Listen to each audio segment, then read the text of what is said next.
بسم اللہ الرحمن الرحیم۔ السلام علیکم۔ غامدی صاحب کے ساتھ ہفتہ وار سوال و جواب کی نشست کو لے کر حاضر خدمت ہیں۔ آغاز کرتے ہیں آپ سے شکریہ آپ کے وقت کا۔ کل ایک موضوع پر آپ سے استفادے کا ہم نے آغاز کیا تھا۔ اس وقت آپ کو دنیا بھر میں جو مذہبی طبقہ اور اسٹیٹ اسٹرکچر کے اندر ایک مخاصمت، ایک کنفرنٹریشن، ایک کشمکش، ایک لڑائی نظر آتی ہے، اور بظاہر ایسا معلوم ہوتا ہے کہ دونوں ایک دوسرے کے آگے مجبور ہیں، دونوں طاقت کا حصول چاہتے ہیں۔ یہ معاملہ ہوا کیسے؟ کچھ پس منظر کی بحث غامدی صاحب سے ہوئی تھی کہ مسلم تہذیبی روایت میں ہمیشہ سے ایسا معاملہ نہیں رہا، بلکہ جس وقت استعمار یہاں سے گیا ہے، انگریزوں نے جو کولونائزیشن کا پورا عمل کیا تھا، اس کے بعد یہ ایک تہذیبی انقطاع اور رپچر ہوا ہے۔ اسی سلسلے کو آگے بڑھاتے ہیں۔ اچھا غام صاحب، آپ نے ذکر کیا تھا کہ طبقہ تو فطری طور پہ وجود میں آتا ہے جب ہم خیال لوگ، ہم پیشہ لوگ ایک ہم آہنگی رکھنے والے مزاج اور ذوق کے لحاظ سے جمع ہوتے ہیں، تو اس سے کچھ روایات بھی بنتی ہیں، ان کی کوئی انفرادی شناخت بھی کریٹ ہوتی ہے، دنیا بھر میں ہوتی ہے، ڈاکٹروں میں ہوتی ہے، اس طرح سے فلاسفرز میں ہوتی ہے، سوسائٹیز بنتی ہیں، اور ایک طاقت بھی ان کے پاس عصبیت پیدا ہو جاتی ہے۔ لیکن ہم نے دیکھا کہ 200 سال میں جہاں پر یہ تہذیبی انقطاع ہوا، مذہبی طبقہ اور اسٹیٹ آمنے سامنے آ کر کھڑے ہو گئے، وہیں پر بطور طبقہ وہ اپنی طبقاتی جو شناخت تھی اس سے آگے بڑھ کے ایک گروہ بندی اور ایک جتھے کی صورت اختیار کر گیا، کیونکہ پہلے چند منتخب لوگ ہوتے تھے جو علماء بنتے تھے، لیکن بر صغیر کے اندر جو مدارس کا نظم بنا اس میں تو پھر لاکھوں لوگ اس میں شامل ہو گئے۔ اس معاملے کو حل کرنے کی طرف جانے سے پہلے کہ کیسے مذہبی علماء کی انرجیز کو ہم چینلائز کر سکتے ہیں اسٹیٹ اسٹرکچر میں تاکہ مخاصمت ختم ہو، پہلا سوال آج کی نشست کا یہ ہے کہ اس میں سب سے پہلے ضروری نہیں ہے کہ ان کو پہلے کٹ ٹو سائز کیا جائے، ان کو پہلے اس جگہ پہ لایا جائے، چند ہزار اسٹیٹ کے اندر علماء ہوں، جیسے چند ہزار وکیل ہوتے ہیں، چند ہزار ڈاکٹر ہوتے ہیں، اس کے بعد کوئی کام کیا جا سکتا ہے؟ یہ تو صورتحال کی اصلاح کی تجاویز ہے کہ جو صورتحال بن کے ہی ہے اس میں اب کیا کیا جائے۔ میرا خیال ہے کہ یہ اس مرحلے پر زیر بحث آنی چاہیے۔ پہلے ذرا معاملے کو اور زیادہ گہرائی میں جا کر سمجھ لینا چاہیے۔ ٹھیک، میں نے یہ عرض کیا تھا کہ صحابہ کرام کے زمانے میں جہاں سے ہماری جدید تاریخ شروع ہوئی، انبیاء کی تاریخ سے ہم متعلق ہیں۔ ہماری جدید تاریخ کا آغاز رسالت مآب صلی اللہ علیہ وسلم کی بعثت سے ہوا ہے۔ صحابہ کرام کی جو جماعت وجود میں آئی، وہ سب کے سب لوگ دین کے معاملے میں بالکل یکسو تھے، اللہ کے آخری پیغمبر پر ایمان لائے تھے۔ نظم ریاست بھی انہی کو منتقل ہو گیا۔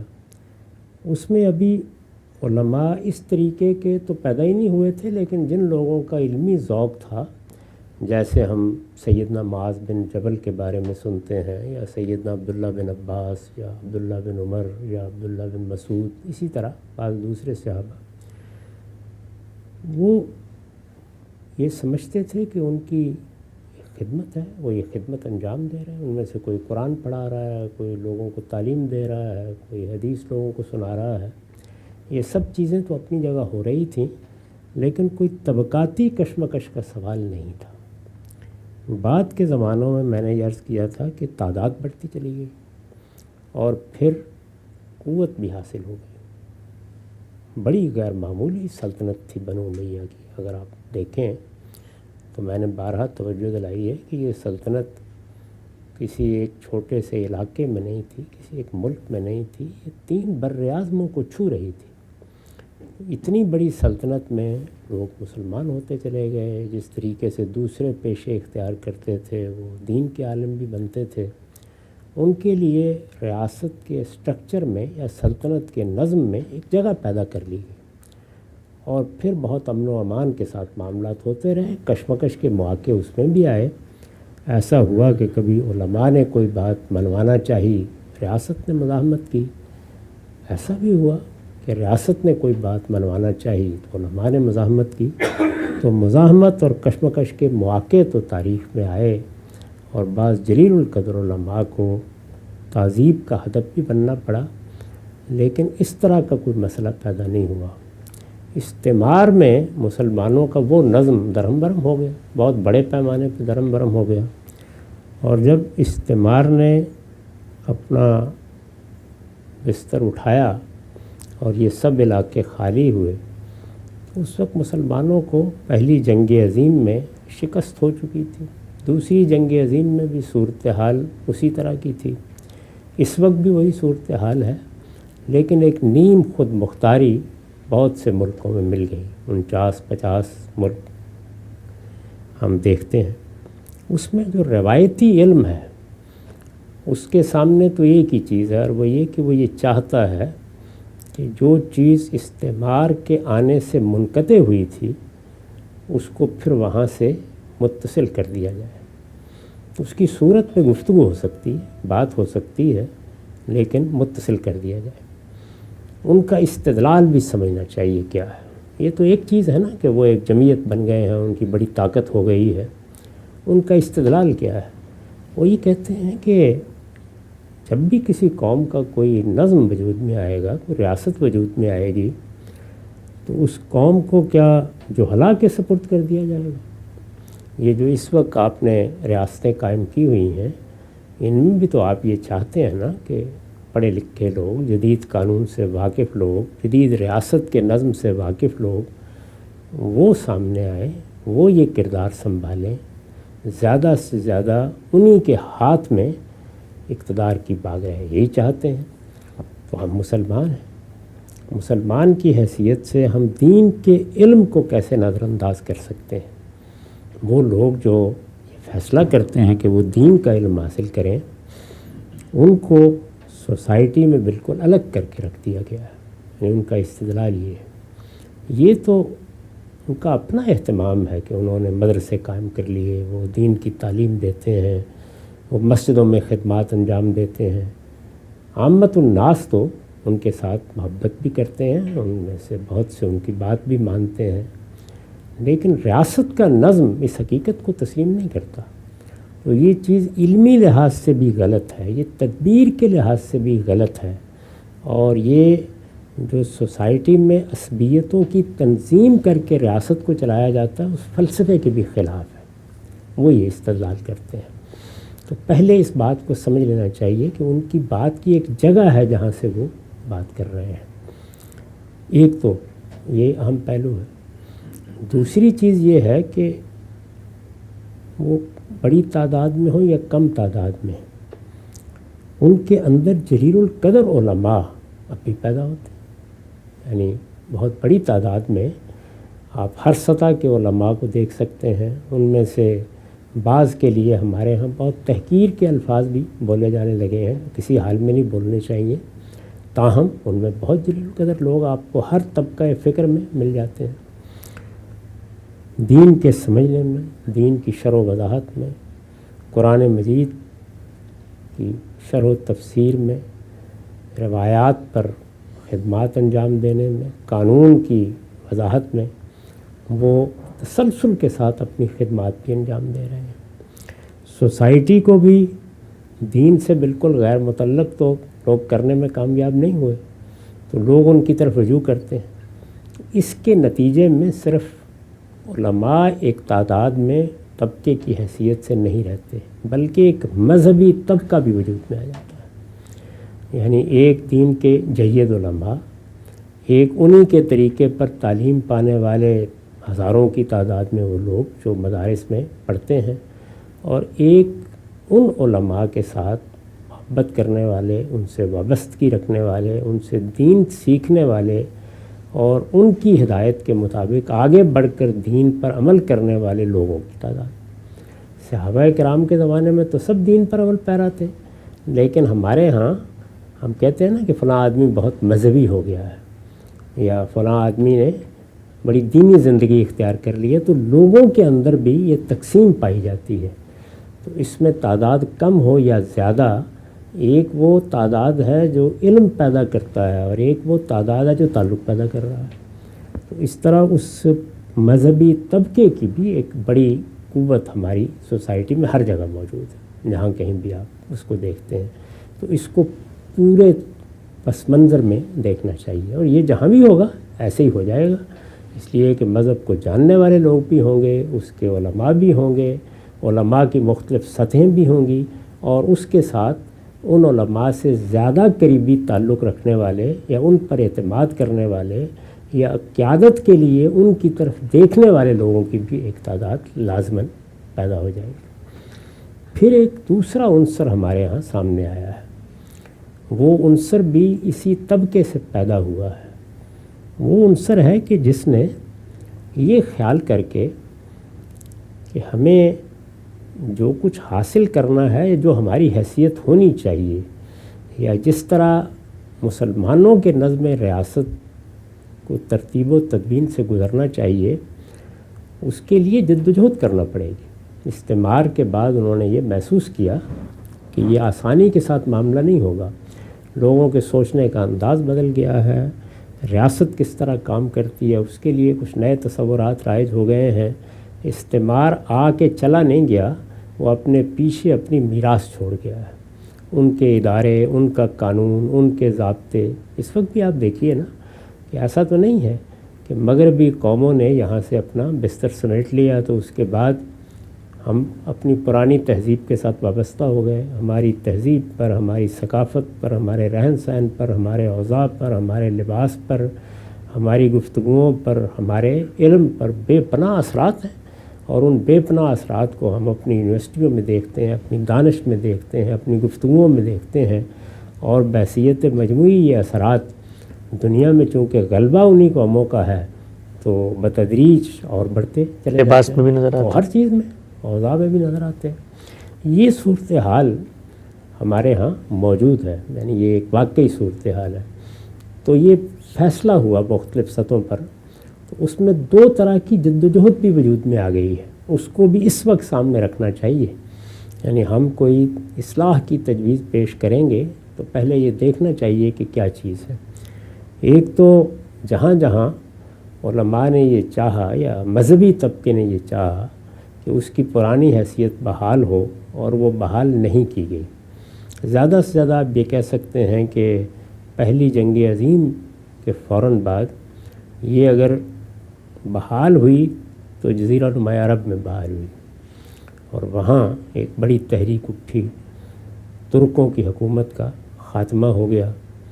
وہاں محمد بن عبد الوہاب کی تحریک نے رعیہ کے شیوخ کو متاثر کیا، دونوں کے درمیان معاہدہ ہوا، اس کے نتیجے میں ایک بڑی تبدیلی آ گئی، اور وہاں سعودی خاندان کی حکومت قائم ہو گئی۔ وہ ہم جانتے ہیں کہ پچھلے 100-125 سال سے قائم ہے، اور اس میں مذہبی امور میں علماء کی یہ حیثیت مان لی گئی تھی۔ تو وہاں تو یہ معاملہ ہو گیا تھا، اسی طریقے سے ہو گیا تھا، اس وجہ سے کوئی بڑی کشمکش بھی نہیں ہوئی۔ اس وقت معاملات کشمکش کی طرف جا سکتے تھے، لیکن وہاں چونکہ ایک استبدادی نظم ہے، بادشاہت قائم ہے، تو اگر کچھ ہوا بھی ہے تو اس طرح سے سامنے نہیں آ سکا۔ 100-125 سال تک تو صورتحال یہ تھی کہ مذہبی امور کی تمام تر ذمہ داری، ان کے بارے میں فیصلہ کرنے کا تمام تر اختیار وہ وہاں مذہبی علماء یا مذہبی طبقے ہی کے پاس تھا۔ تو اس میں تو کوئی معاملہ نہیں ہوا، لیکن باقی ہر جگہ پر یہ صورتحال ہوئی، تو اس میں پھر ایک خاص طرح سے تبدیلی لانے کے لیے جدوجہد کے احساسات بھی پیدا ہوئے۔ یہ احساسات ہیں جس میں علماء کا تو میں نے عرض کر دیا کہ کیا استدلال ہے اور وہ کیا سمجھتے ہیں، یعنی بہت سادہ سی بات ہے، وہ یہ ہے کہ ہم مسلمان ہیں، مسلمانوں کا معاشرہ ہے، مسلمانوں کے معاشرے میں اگر اقتدار پر کسی کا حقیقی حق ہے تو وہ انہی لوگوں کا ہے کہ جو اللہ کے دین کے لیے اپنے آپ کو وقف کر دیں، اس کو سمجھیں۔ لیکن اگر یہ بات نہ بھی مانی جائے تو پھر بھی پاور اسٹرکچر میں یا ریاست کے نظم میں ان کی ایک جگہ ہونی چاہیے، اور وہ میں نے عرض کیا کہ ہماری تاریخ میں یا ہمارے پس منظر میں وہ جوڈیشری یا عدلیہ رہی ہے۔ تو یہ ان کے ہاں معاملہ اسی طرح کا ہے۔ یہ بھی میں عرض کر چکا ہوں کہ ہمارے ہاں جو ترکی ظاہر ہے کہ وہ ہماری سلطنت تھی، سلطنت عثمانیہ، اس کی تعبیرات یا اس کی تاریخ حوالہ بنتی ہے، تو وہاں شیخ الاسلام کا باقاعدہ ایک منصب رہا ہے۔ اب بھی آپ استنبول میں جائیں تو ایک پورا قبرستان انہی کے لیے خاص ہے، جس میں جتنے شیخ الاسلام ہوئے ہیں انہی کو دفن کیا جاتا تھا۔ تو ایک پوری تاریخ ہے، ایک پس منظر ہے اس کا، وہ سب چیزیں اٹھا کے پھینک دیں استعمار نے، اور اس کے بعد پھر وہ بحال نہیں ہوئی، تو وہ تو اس کو وہیں سے دیکھتے ہیں۔ لیکن اس کے ساتھ پھر یہ بھی ہوا کہ ایک بڑے مفکر ہمارے یہاں پیدا ہوئے، مولانا سید ابو اللہ صاحب مودودی۔ انہوں نے علماء اس طرز عمل کو، یہ طرز عمل ہے یا یہ توقعات ہیں کہہ لیجئے، ایک باقاعدہ دینی تعبیر کی صورت دے دی. وہ دینی تعبیر پوری دنیا میں عام ہوئی, لوگ بڑی تعداد میں اس سے وابستہ ہوئے. اس کی بنیاد پر پچھلی صدی میں پورے عالم اسلام میں بہت بڑی بڑی تحریکیں پیدا ہوئیں. یعنی آپ دیکھیں تو اخوان کی تحریک کوئی معمولی تحریک نہیں تھی. پورے عالم عرب پر اس کے غیر معمولی اثرات ہوئے. بلکہ مغرب کے ملک جو ہمارے ہاں مغرب ہے, یعنی یہ مراکش وغیرہ, اس کو ہمارے ہاں مغرب سے تعبیر کیا جاتا ہے, وہاں پر بھی نہضہ اور اس طرح کی بہت سی تحریکیں اٹھی. مشرق بعید میں, انڈونیشیا تک میں, یہ آپ جانتے ہیں کہ اس طرح کی تحریکیں پیدا ہوئیں. اور ان سب کا منبع الہام مولانا سید ظفراللہ صاحب مودودی کی شخصیت ہے. نوجوان متاثر ہوئے, جدید پڑھے لوگوں کی ایک بڑی تعداد وابستہ ہوئی. انہوں نے اس کو ایک باقاعدہ دینی تعبیر کی صورت دی. اور اس کو اگر آپ کے سوال کے لحاظ سے دیکھا جائے تو وہ یہ تھا کہ مسلمانوں میں حکومت صالحین کے پاس ہونی چاہیے. یعنی یہ اللہ کی زمین ہے, اللہ کے قانون کے مطابق حکومت ہونی ہے جہاں بھی ہونی ہے. اللہ تعالیٰ کی جو حکومت زمین و آسمان پر قائم ہے اسی کا تشریعی ظہور مسلمانوں کے معاشرے میں ہونا چاہیے. اور جب مسلمانوں کے معاشرے میں اس کا ظہور ہونا چاہیے تو پھر یہ لازم ہے کہ وہی لوگ اس کی ذمہ داری سنبھالیں جو اللہ تعالیٰ کے قانون کو سمجھتے ہیں, اللہ تعالیٰ کے دین کو سمجھتے ہیں, اس کی ذمہ داریاں پوری کرنے کے لیے تیار ہیں, جن کی اپنی زندگی اس کا بہترین نمونہ ہے. اس کو انہوں نے اقامت دین کی تعبیر دی اور حکومت الہیہ سے موسوم کیا. یعنی یہ گویا خدا کی حکومت ہے. خدا کی حکومت تکوینی طور پر پورے عالم پر قائم ہے, وہ تشریعی اعتبار سے دنیا میں اس زمین پر قائم ہونی چاہیے. اور یہ مسلمانوں کا فریضہ ہے کہ وہ اسے قائم کریں. اس فریضے ہی کو قرآن اقامت دین کہتا ہے, اور یہ کہتا ہے کہ یہ دین تمہیں دیا گیا ہے تو اس ہدایت کے ساتھ دیا گیا ہے کہ ان اقیموا الدین ولا تتفرقوا فیہ, اس دین کو دنیا میں قائم کرو. چنانچہ اس دنیا میں کسی غیر مسلم کو اپنی حکومت قائم کرنے کا حق نہیں ہے. غیر مسلم اس دنیا میں اپنے مذہب پر قائم رہ کر جی سکتے ہیں, لیکن حق کی حکومت ان کو نہیں دیا گیا. مسلمانوں کے معاشرے میں بھی حق کی حکومت صالحین کے پاس ہے. جس طرح سے آپ کہتے ہیں نا کہ جمہوریت کیا ہے, جمہوریت عوام کی حکومت عوام کے ذریعے سے یا ان کے منتخب نمائندوں کے ذریعے سے اور عوام کے لیے ہوتی ہے. تو انہوں نے یہ کہا کہ یہ اصل میں خدا کی حکومت ہے, حکومت الہیہ ہے. یہ خدا کے قانون کے مطابق قائم کی جاتی ہے اور یہ صالحین کے ذریعے سے اپنا نظم چلاتی ہے. تو یہ گویا ایک متبادل فلسفہ ہے, ایک متبادل تعبیر ہے جو انہوں نے پیش کی. اور پھر یہ کہا کہ اس مقصد کے لیے لوگوں کو ایک جماعت بن کر جدوجہد کرنی چاہیے اور ہر جگہ یہ کوشش کرنی چاہیے کہ وہ انقلاب برپا ہو جس سے استعمار کے بعد مسلمان معاشروں میں حکومت کا نظم جن لوگوں کے ہاتھ میں دے دیا گیا ہے, وہ یہ کہتے ہیں یہ فساق و فجار کے ہاتھ میں دے دیا گیا ہے, ان کے ہاتھوں سے اس کو لے کر صالحین کے سپرد کرنا یہ میری آپ کی ہر مسلمان کی ذمہ داری ہے. تو اب جب اصلاح کی تجاویز کی طرف آپ جائیں گے تو یہ پورا پس منظر سامنے رہنا چاہیے کہ اس فکر سے بھی دنیا میں ہر جگہ لوگ متاثر ہوئے ہیں. ہر جگہ اس کے تحت لوگوں نے جماعتیں, تنظیمیں اور ادارے بنائے ہیں. اس کے اب بھی اثرات انڈونیشیا سے مراکش تک موجود ہیں. جو صورتحال 70 یا 80 تک تھی وہ یقیناً نہیں رہی. بڑی حد تک یہ کہہ سکتے ہیں کہ اب ہم اگر اس کو اسلامزم سے تعبیر کیا جائے تو ایک طرح سے پوسٹ اسلامزم ایرا میں جی رہے ہیں. لیکن اس سب کے باوجود جب پس منظر زیر بحث آئے گا تو ایک طرف روایتی علم ہے جو اس طرح بات کرتا ہے جیسے ہم نے اس سے پہلے دیکھا, اور دوسری جانب مولانا سید ظفراللہ صاحب مودودی کی تعبیر ہے جو اب ان کے نام سے نہ بھی پیش کی جائے تو اس وقت عالمی سطح پر اپنی ایک جگہ رکھتی ہے. اور ابھی یہ نہیں ہوا کہ اس کا خاتمہ ہو گیا ہو, بہت لوگ آج بھی اس سے متاثر ہیں اور آج بھی یہ چاہتے ہیں کہ اسی طریقے سے اقامت دین کی ذمہ داری انجام دی جائے. سب سوال بنیادی طور پہ جو میں نے آپ کی خدمت میں ایک نشست پہلے رکھا تھا کہ مذہبی طبقے کے اندر ایک کشمکش نظر آتی ہے، اس کی وجہ استعمار کے یہاں سے جانے کے بعد ایک تہذیبی رپچر، ایک تہذیبی بحران کی صورت میں ہے. پچھلی نشست میں گفتگو یہاں تک پہنچی تھی کہ امت کی علمی تاریخ میں یہ رویہ نہیں رہا. آج گفتگو کو جس زاویے پہ غامدی صاحب نے اٹھایا ہے اس سے کچھ بڑے اہم سوالات سامنے آتے ہیں، اور وہ یہ ہے کہ اگر مذہبی علماء اس تہذیبی بحران کے نتیجے میں ایک نئے زاویے کی طرف پہنچے ہیں تو وہ زاویہ ان کی جو ٹریڈیشنل سٹینڈنگ پوزیشن تھی اس سے الگ ہے. یعنی صرف پاور اسٹرکچر میں شرکت نہیں بلکہ پاور کو اپنے ہاتھ میں لینا ہے. جن لوگوں نے یہ دعویٰ کیا اور مذہبی تبدیلی کا بیانیہ پیش کیا ان کا استدلال غامدی صاحب نے رکھا. نشست کو آگے بڑھاتے ہوئے ان کے استدلال کو جز جز میں سمجھیں گے اور پھر اصلاح کی طرف جائیں گے. وقت یہاں پہ ختم ہوتا ہے، دوبارہ حاضر خدمت ہوں گے. اب تک آپ کو بہت شکریہ.